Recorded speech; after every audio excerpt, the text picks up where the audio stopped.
이런 가운데 국내 석유화학 산업 얘기 한번 해보도록 하겠습니다. 국내 석유화학 산업에 대한 경고음이 나오고 있습니다. 세계 4위인데요. 우리나라의 석유화학 산업은 세계 4위인데요. 한국 경제 효자였습니다.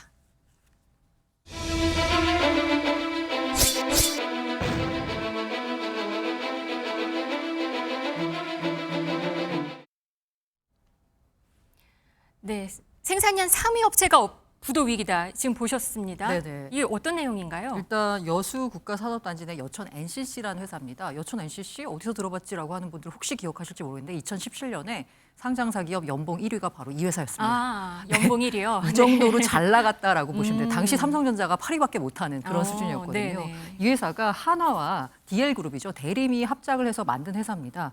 그래서 잘 나갔어요. 2001년부터 해가지고 2021년까지 연간 2,400억씩 계속 따박따박 순이익을 올려던 효자였습니다. 그런데 22년부터 좀 상황이 달라졌습니다. 네. 이게 왜냐하면 중국 등, 중국입니다 주로. 최근 3년간 국내 전체 생산 능력의 200% 수준의 설비가 증설이 됐습니다. 네. 사실 우리나라 산업에서 문제가 생기는 여러 가지 그 항목들을 보자면요. 중국의 과잉 투자가 불러온 가격 하락이 촉발된 경우가 굉장히 많습니다.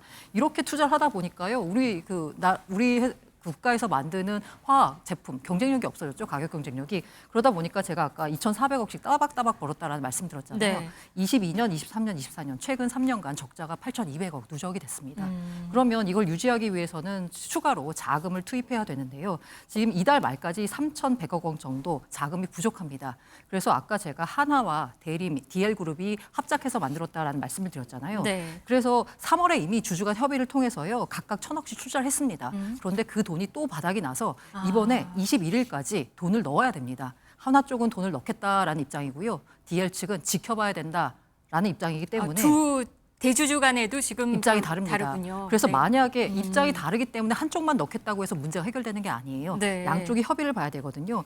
그래서 21일까지 자금 확보 못하면 디폴트가 불가피합니다. 부도군요. 네. 근데 이 여천 NCC 이 사태가 단순히 이 회사의 일이 아니고 석유화학 산업 이 전반에 걸친 문제다라는 지적이 있어요. 아까 고란 기자가 말한 대로 22년부터 지금 상황이 많이 연봉 1위 기업이었는데 상황이 안 좋아서 지금 이런 상황까지 됐거든요. 어떻게 봐야 될까요? 이거는 뭐 중국의 제조업 굴기랑 가장 크게 연결이 되어 있다고 보시면 중국의 되겠- 제조업 굴기, 중국이 이제, 그러니까 시진핑 네. 정부가 거의 처음 한 일이 2015년에 네.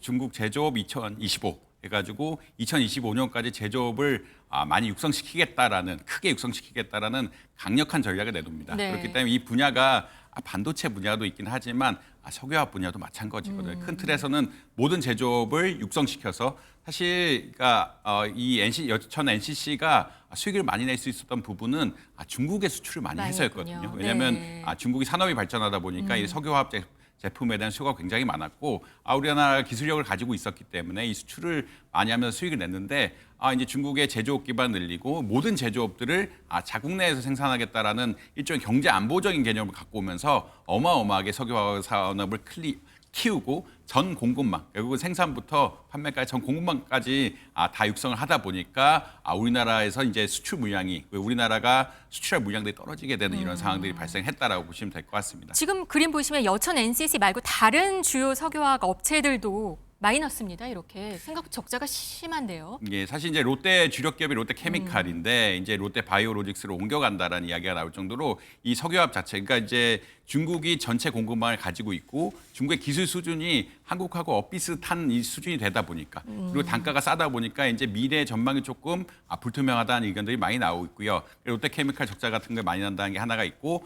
두 번째로 이제 산단이라고 이야기하죠. 그 흔히 말하는 대천 산단이라든지 여천 산단이라든지 울산의 이런 산단들이 석유화학 단지가 굉장히 큰데 추가적으로 대기업들이 투자를 하고 있지 않는 상황들이 발생을 하고 있다라고 보시면 될 것 같습니다. 결국은 전체를 중국이 다 가져가 버렸고 가격 경쟁력이 중국의 우위에 있기 때문에 우리나라 제조업이 좀 잠식당하고 피해를 입고 있는 이런 상황들이다라고 아마 이해하시면 될 것 같습니다. 네, 반도체, 철강, 조선과 마찬가지로 이 석유화학도 국가 기관 산업이잖아요. 그러면 이렇게 되면 앞으로는 어떻게 되는 건가요?